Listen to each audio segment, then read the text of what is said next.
Esto es Desde la Redacción, el podcast de Rosario 3. Mi nombre es Maricel Bargeri.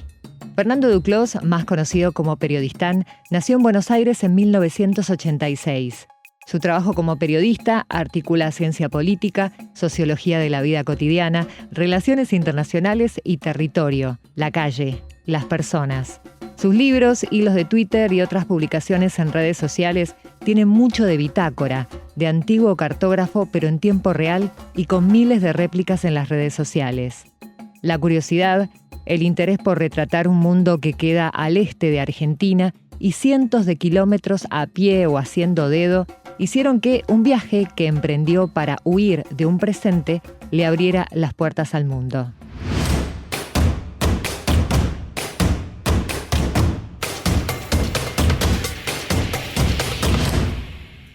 Bueno, Fernando, tu trabajo como periodista articula ciencia política, relaciones internacionales y también el territorio, que es la calle.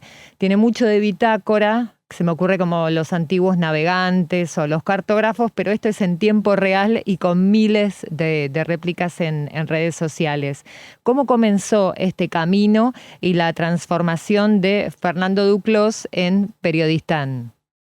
Bueno, me gustó cómo lo describiste porque es algo que a veces a mí me cuesta describir, ¿no? O sea, no sé muy bien qué es, pero estuvo bien, sí. ¿Cómo empezó? Empezó de casualidad, o sea, eso que vos decís hoy, que es una mezcla entre bitácora, territorio, ciencia política, etcétera, se fue dando, o sea, yo nunca lo pensé bueno, voy a hacer algo que sea así, que la gente me lea. Empezó por azar completamente y siempre digo que se me fue de las manos, pero muy para bien. Yo en 2018, a fines de este año, perdí un trabajo, me pagaron una indemnización y además venía algunas situaciones personales medio malas y resolví hacer un viaje que más que un viaje era una huida con la plata esa que de repente había conseguido, que no era mucha tampoco, o sea, yo pensé que iba a durar algunos meses y ya. Y bueno, y se me ocurrió, porque yo trabajaba ya como periodista, hacer un viaje que pudiera integrar el periodismo al recorrido, y entonces pensé en este nombre, ¿no? Que fue una gran pegada, Periodistán, porque desde hacía muchos meses venía muy curioso de estos lugares, de Asia Central, de los países dominados en Pakistán, de lo importantes que fueron para el desarrollo de la humanidad y el conocimiento y de lo poco que sabemos de ellos. Entonces dije, bueno, le pongo este nombre y voy a llegar hasta allá. Lo cierto es que no tenía en ese momento ni Twitter, ni nada. Me ocurrió hacer un blog, no leía a nadie. Y bueno, con el correr de los meses y a medida que veía que no funcionaba, y de hecho ya casi que estaba pensando en cancelar el viaje, porque lo cierto es que, si vos te fijás en la situación, tenía 33 años, no tenía trabajo, no tenía ahorros, y la única plata que tenía la estaba usando para viajar por Bulgaria, por Rumania. Obvio, estaba todo muy bien, lo estaba disfrutando, pero en un momento así, me parece que tengo que volver a Argentina y nada, ponerme a buscar trabajo en serio. Pero bueno, de repente un día para el otro empezó a viralizar, me abrí en Twitter, los hilos que hasta ese momento nadie hacía funcionaron muy bien. Yo no tuve ni una iluminación ni nada, simplemente empecé a probar. Claro, el primer hilo que funcionó muy bien era un hilo que mezclaba deporte y política y que se relacionaba a Yugoslavia, a la antigua Yugoslavia. Funcionó muy bien, tenía, no sé, 1.000 seguidores en ese momento y de repente pasé a tener 5.000, crecí un montón. Y entonces, bueno, evidentemente es por acá, a la gente le gustan las historias que mezclen el mundo con algo de lo que ellos también puedan agarrarse, en el sentido de esta historia tenía que ver con el Mundial 1990 y los penales de Argentina-Yugoslavia, que Maradona erra, Goicoechea ataja. Entonces era como que era algo muy cercano en la memoria de mucha gente, pero al mismo tiempo, gracias a eso, me servía para explicar la desintegración de los Balcanes. Entonces dije, bueno, voy a tratar de seguir mezclando historias que nos resulten llevaderas, con algo que tenga que ver con nuestra cotidianeidad, pero al mismo tiempo que te cuenten historias geopolíticas, ¿no? De algo más serio. y encima mezclado con un viaje, porque al cabo yo estaba ahí, en esos lugares, yo estaba caminando por ahí. Y bueno, salió bien y como te dije en un principio, se me fue completamente de las manos. Yo cuando empecé el viaje dije, por un lado voy a escaparme de estas cosas que sucedieron, y por el otro lado dije, bueno, voy a hacer un blog, cuando vuelva a Argentina alguien lo habrá leído y me ofrecerán algún laburo, como me había pasado siempre, un laburo más como periodista. Y bueno, lo cierto es que mis expectativas se cumplieron, pero mucho más de lo siquiera imaginado, y hoy hace ya casi 6 años que vivo de esto, viajé mucho más gracias a este proyecto, hago teatro, tengo libros, bueno, un montón de cosas que no me esperaba, la verdad. ¿Y cómo se fueron organizando estos recorridos? Tenés, bueno, varios viajes datados, sí, en los 3 libros, tanto en Crónicas Africanas, en Periodistán, un argentino en la Ruta de la Seda, también un viaje a la India. Los recorridos que vas trazando, que llevan varios meses, decís, bueno, quiero hacer esto, aquello, aquella ciudad, aquella población, o una vez que estás en los lugares, a partir de conectarte con las personas, te va generando esa curiosidad de la que hablaste en un comienzo para direccionar o redireccionar el recorrido. Mira, un poco y un poco. La verdad es que soy muy de dejarme llevar en los viajes por las cosas que sucedan, porque además, claro, tengo la ventaja de, entre comillas, ir sin tiempo, o al menos con un tiempo mucho más largo a lo que es un viaje habitual de irse de vacaciones, ¿no? Eh, el último gran viaje que hice fue a India, efectivamente, y no estaba en los planes. Lo que pasa es que al primer libro, Periodistán, digamos, el primer libro como periodista, porque antes estaba el de África, que eso es como una parte anterior de mi vida, le fue muy, muy, muy, muy bien. Entonces fue la misma editorial la que me dijo, escúchame, me gustaría que viajes otra vez, que hagas un viaje largo, te lo pagamos nosotros, porque tampoco es que yo puedo, nada, no puedo pagar un viaje todo el tiempo, no es que soy un millonario ni nada por el estilo. Entonces te lo pagamos nosotros, pero bueno, vos tenés que escribir el libro para nosotros cuando vuelvas. Listo, perfecto, trato. Así que ese fue el último viaje, el de India, y fue un viaje ya diferente a los demás, porque bueno, por primera vez ya iba como periodista, ya iba sabiendo que iba a escribir un libro, iba con gastos pagos, etcétera. Todo lo anterior fue medio, se fue haciendo en el camino. Y en ese se fue haciendo en el camino, respondo tu pregunta. A ver, yo lo que solía hacer era ponerme un objetivo en el sentido, bueno, hay un lugar que quiero ir, supongamos, no sé, estoy en Teherán, en Irán, y digo, bueno, a Persépolis yo quiero ir, o sea, voy a llegar hasta ahí. No me importa cómo, pero a Persépolis voy. Bueno, sabiendo eso y sabiendo que quería llegar hasta ahí, todo lo que iba sucediendo en el medio, desde Teherán hasta Persépolis, bueno, un poco me entregaba a los vientos, ¿no? Tal vez podía ser que consiga un pasaje que me llevara directamente en micro y listo, más fácil. Pero, no sé, un amigo me decía, che, si vas a tal pueblito te puedo alojar. Bueno, tal vez el pueblito quedaba a mitad de camino. Entonces, bueno, en vez de ir directo a ese lugar, iba al pueblito y después estando ahí mi amigo me decía, che, vamos a recorrer 2 días tal zona que está por acá cerca. Y entonces, al final, en algo que podía haber tardado una noche, tardaba, no sé, una semana en llegar, pero iba. Entonces lo que iba haciendo era eso, como me iba poniendo diferentes hitos o lugares a los que quería llegar, y después, bueno, me entregaba un poco al azar, en el sentido de que también eso favorecía mucho las crónicas del viaje, lo que quería contar y las anécdotas. La mayoría de las cosas que me pasaron fueron inesperadas, no fue un viaje que yo dije, bueno, voy acá y terminó. Te diría el 80% de las veces me entregué un poco a lo que iba a suceder, y también me pasa eso con el tiempo de estancia en los lugares. Después, en los viajes tan largos, cuando vos arrancás el viaje, lo arrancás como si fuera un viaje convencional. Bueno, voy a tal lugar, me quedo 3 días, el primer día visito esto, segundo visito el otro, me levanto a las 7 para no perderme tal cosa, después el atardecer. Y después, cuando ya más que un viaje se convierte en tu vida, te olvidás un poco del turismo y decís, che, bueno, en tal ciudad, por más que no haya tantas cosas, la verdad que encontré un buen hotel, la cama es cómoda, estoy cansado, bueno, me quedo una semana. Y en esa semana tal vez no haces nada, simplemente no sé, salís a tomar algo a la tarde, recorres algunos lugares, caminás, pero se te va terminando esta cosa de, bueno, tal día el Coliseo, tal otro el Foro Romano, y después sigo y me tomo el tren, se va convirtiendo más en una forma de vida, ¿no? Ujú. ¿Y qué pasa cuando decís que sos argentino en estos lugares? Llegaste a Teherán y decís soy argentino. ¿Qué es lo primero que surge? Messi, Mira, Maradona, sí, asado. sí, sí.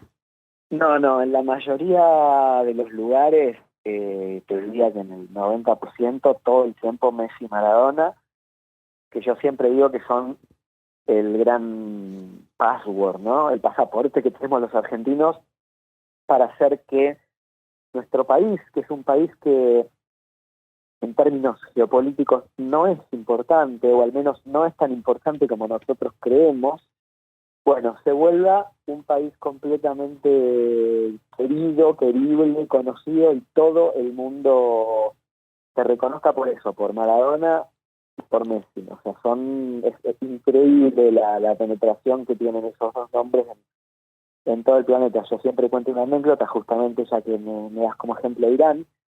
Estaba viajando por Irán haciendo dedo, y estaba viajando con una amiga china que se llama Lin, y cada vez que subíamos a un camión, porque digamos, nos llevaban, le preguntaban a ella, ¿de dónde sos? De China. Ah, ok, le decían, no tenían mucho para decir. Y China, a ver, por más que yo ame a Argentina, China es un país 1000 veces más importante histórica, cultural, económicamente que nosotros. Sin embargo, cuando ella decía de China, ok. Y a mí me decían, ¿y vos de dónde sos? De Argentina. Y en el momento que escuchaban que yo era de Argentina, era una fiesta. O sea, te juro que era Messi, Maradona, no lo puedo creer, ¿viste el gol de Messi en el Barcelona? ¿Viste el Maradona lo que dijo? Sacate una foto, así se la mando a mi familia, viva Argentina, cantaba canciones, y en un momento ella como que, entre comillas, se enojó. Dice, "Che, no puede ser, o sea, yo soy de China, de un país mucho más importante que el tuyo, y sin embargo, cuando digo China, a nadie le importa, y vos decís Argentina, y es como que en ese momento te convertís en la estrella del lugar. Bueno, efectivamente es así, y es por Messi y por Maradona. ¿Y cómo te comunicas en los viajes? Hoy tenés traductores, apoyás por ahí un lector o una aplicación en el celular y te enterás de qué dice una palabra escrita, no sé, en alfabeto cirílico, qué sé yo. Pero ¿cómo te comunicas en el día a día con la gente? Gestos, inglés, ¿cómo es eso? Mira, es cierto lo que dice el traductor. Por un lado, es mucho más simple que en otros momentos de la historia. Por otro lado, es medio feo, digamos, medio impersonal. Yo trato de no usarlo, o de usarlo lo menos posible. Lo uso en situaciones medio, no sé, me levantó a dedo un camionero en India y directamente no hay formas de comunicarse. O sea, no encontramos la forma y es completamente incómodo. Y entonces, bueno, ahí uso el traductor. Pero normalmente el inglés me ha salvado. Cuando digo esto siempre hago la aclaración, pongo el asterisco, que cuando uno habla en inglés con la gente de los países, no deja de estar ya por el idioma en el que habla haciendo un recorte muy, muy, muy grande de la situación del país. Lo digo porque es muy fácil creer que uno entendió un país o que habló con la gente de un país porque habló con 50 personas que le explicaron sobre la situación política, sobre lo que está pasando, etcétera, y con todos en inglés, porque de otra forma uno no tiene forma de comunicarse. Bueno, entonces ahí yo digo, che, entonces no sé si lo que vos me estás contando es tan representativo. Imagínate a alguien que viene a Argentina y habla con 30 personas, con todas en inglés, y le cuentan la situación del país. Está perfecto, es un recorte, pero lo cierto es que quien habla inglés es de una clase media, media alta, universitaria, urbana. Vos lamentablemente no vas probablemente a tener la visión de alguien que vive en las periferias, de una clase baja, que te lo encontraste. Ya por empezar, es raro que te lo encuentres si sos turista, y segundo, que te hable en inglés.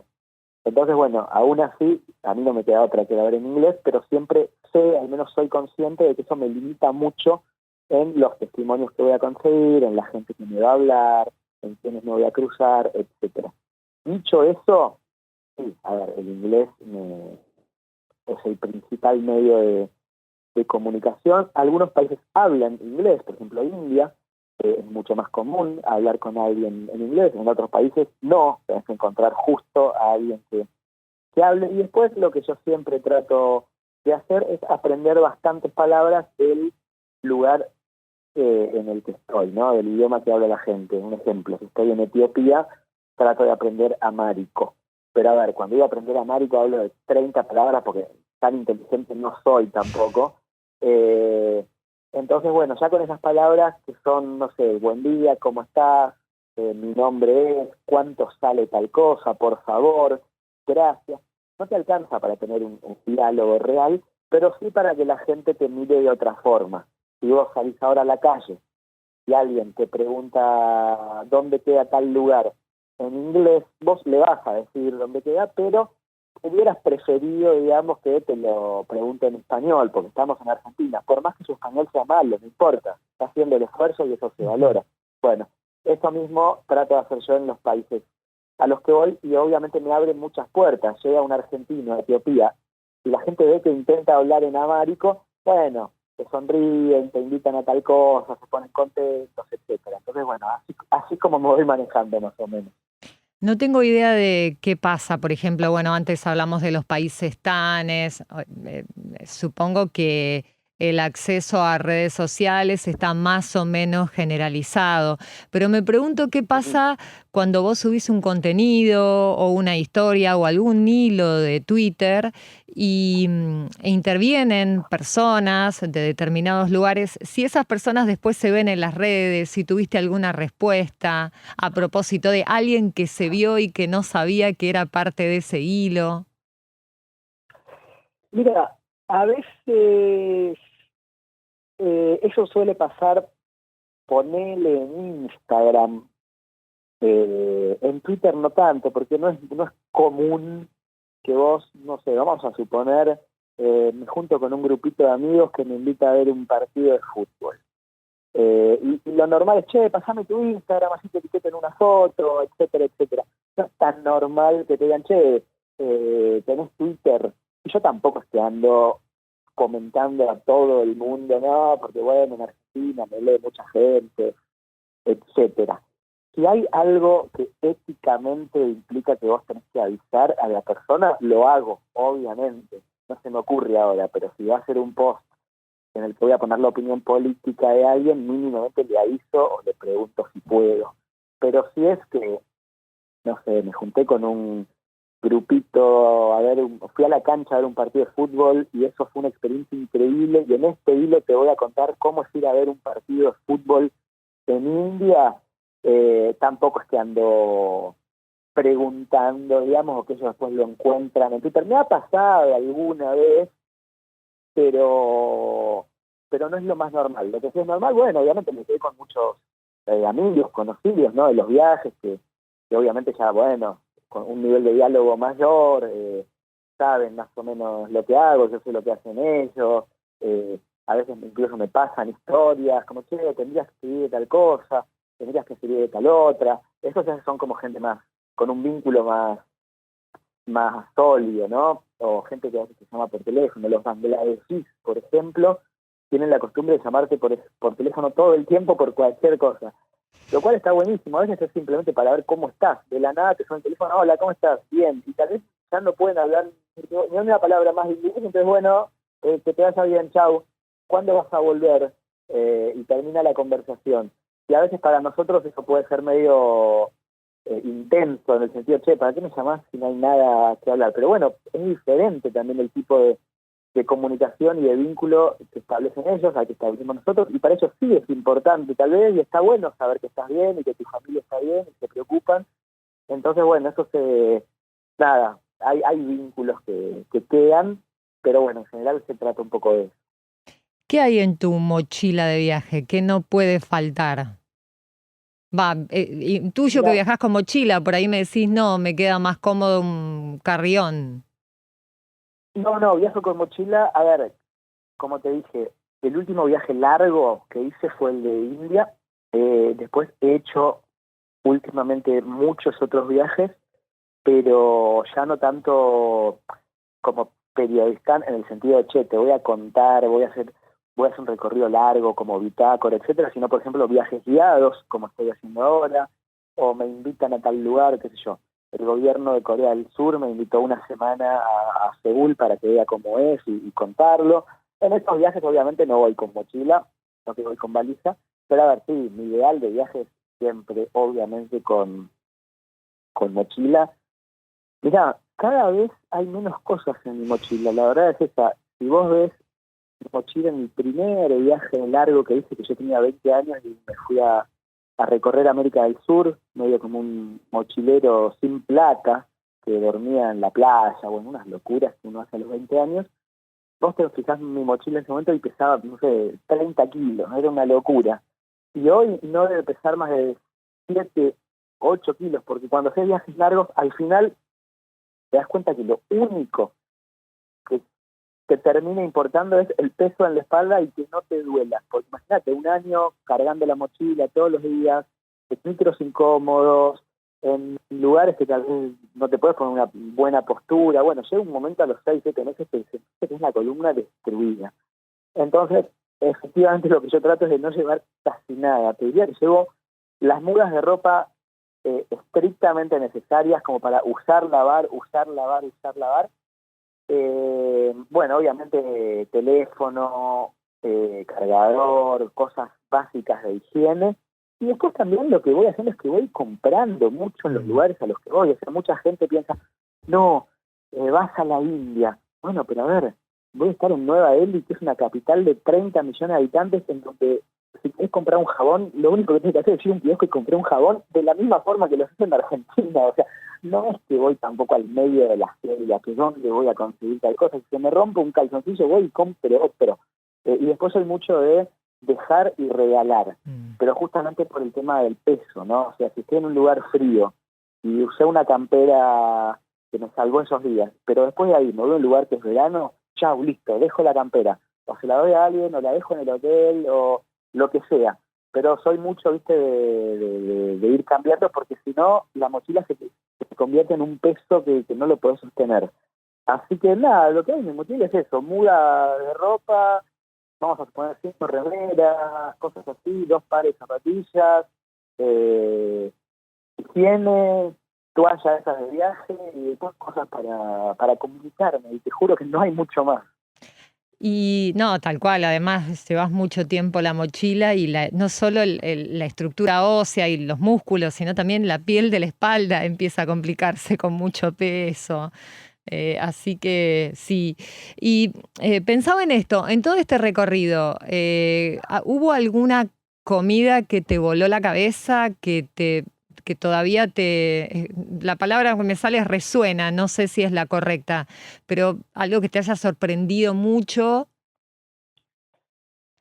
Mira, probé muchísimas cosas, obviamente, ya no las recuerdo.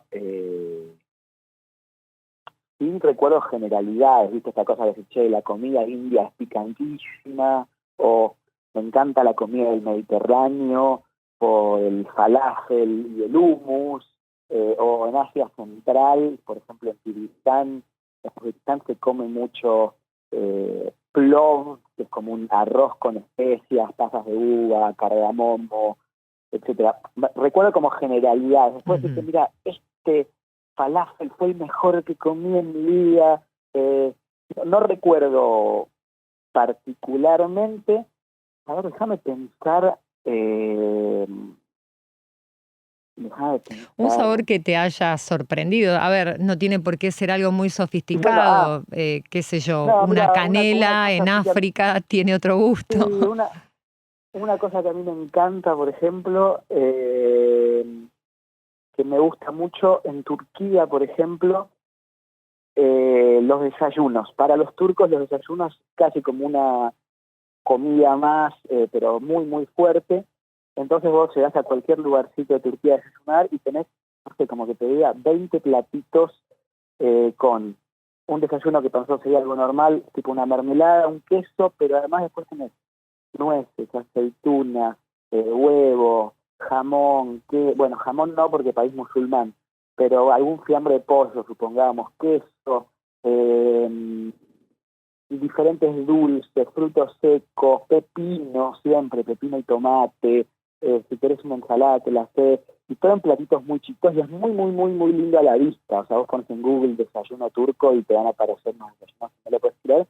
Esto lo recuerdo particularmente con mucho cariño porque, claro, era como levantarse cada día y vas a un lugar, pagás unas monedas, no es caro, y sentís casi, viste, que estás arrancando el día como un rey. Ahí se toma mucho té. Entonces, bueno, te traen tu vaso de té y tenés como 15 platitos para elegir diferentes cositas y nada, está buenísimo. Eso me acuerdo así como particularmente de un lugar que yo diga, che, qué bien esto. O sea, quiero que todos los desayunos de mi vida sean así. El último julio estrenaste obra de teatro, nos enteramos también por tu perfil en Instagram que estás organizando, orientando, guiando viajes a viajeros, viajeras que quieran ir a determinados lugares. No sé si estás trabajando en un nuevo libro con algún otro registro o historias de viajes. ¿Hay algún pendiente en el universo periodistán? ¿Alguna cosa que estés pensando a futuro? No sé, quizás un próximo libro. Mira, me han preguntado bastantes veces lo de si habrá próximos libros. Ojalá que sí, la verdad que ojalá que sí. No es algo que yo esté pensando ahora en el sentido de me estoy poniendo a escribirlo. Lo cierto es que los 3 libros que tengo surgieron después de 3 viajes muy largos. Entonces en algún punto fue como que me resultó, entre comillas, le digo, fácil. O sea, estaban todas las historias ahí fresquitas, era simplemente contarlas. Hoy, si quisiera escribir un libro, podría, tal vez mezclando diferentes cosas que me pasaron en otros países, ¿no? Por ejemplo, no sé, yo estuve ahora 20 días en Bangladesh, bueno, hay un montón para contar sobre Bangladesh, pero no es que viajé 9 meses por ahí, estuve unos 20 días, después volví a la India, después estuve en Irak, bueno, Corea del Sur, como te dije, estuve en los campamentos de refugiados del Sáhara Occidental, fui a Pakistán ahora con un grupo, pero claro, fueron todos viajes de 15 días, que obviamente para el grueso de la gente, yo lo sé, me escucha y piensa que soy la persona más privilegiada del planeta, y lo soy, pero no sé si da como para escribir un libro, en el sentido de 15 días en Pakistán. Bueno, pero no estuviste 6 meses como para decir, bueno, mínimamente pude entender este rasgo de su cultura. Pero bueno, es una posibilidad que está ahí, pero te digo, no es una posibilidad inmediata, o sea, no está en los planes, así como que yo te diga, sí, estoy hablando con una editorial. No, la verdad que no. Tengo viajes guiados, mi idea es enfocarme mucho en eso, porque lo cierto es que la situación de Argentina hoy es muy difícil, no permite viajar, gracias que permite llegar a fin de mes comiendo algo. Entonces, bueno, los viajes guiados me permiten viajar sin gastar y encima ganando algo de plata. Y aparte de eso, es lindo, la verdad, llevar gente a lugares, ver cómo la gente reacciona a la comida india, a conocer Pakistán. Bueno, ahí como que le estoy metiendo bastante ímpetu.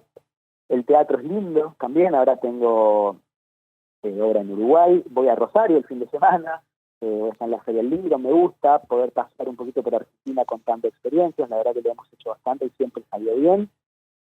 Y después, bueno, en principio eso, la verdad es que con la mayoría de las cosas, viste, Periodistán es como un proyecto unipersonal en el sentido de, bueno, yo no es que me junto con un consejo editorial a ver qué publicamos en Twitter.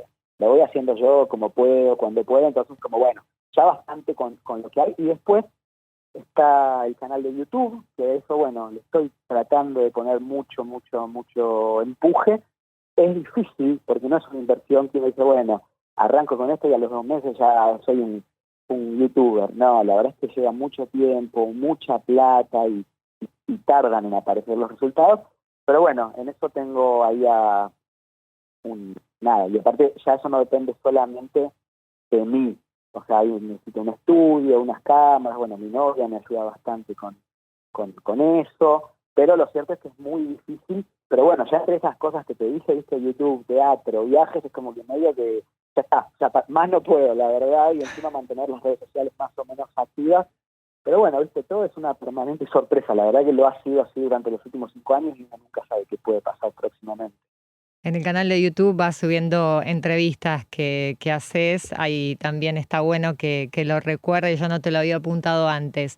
Y bueno, para cerrar, el momento asado, casi una obviedad, ¿no? Alguna anécdota que quieras contar por la razón que fuere, ¿no? Por la felicidad que te genere, por la sorpresa, por el temor, alguna historia en particular que recuerdes de ese tipo.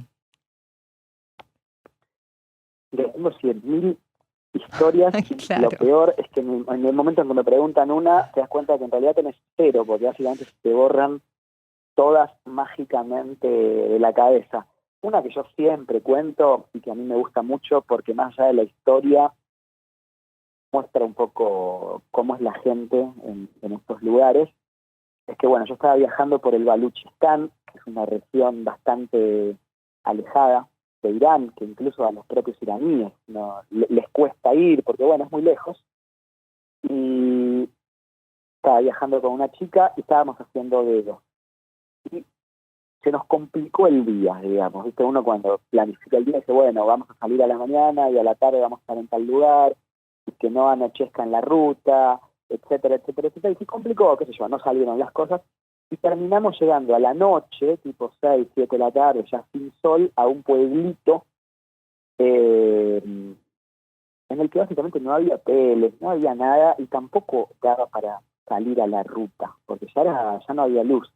Entonces, si bien yo siempre estaba tranquilo, me preocupé. La verdad es que, che, bueno, ¿qué vamos a hacer? O sea, ¿dónde vamos a dormir? Porque estamos en un lugar muy chiquito, no hay hoteles, no hay nada, no hay, y tampoco podemos seguir el viaje, nos tenemos que quedar acá.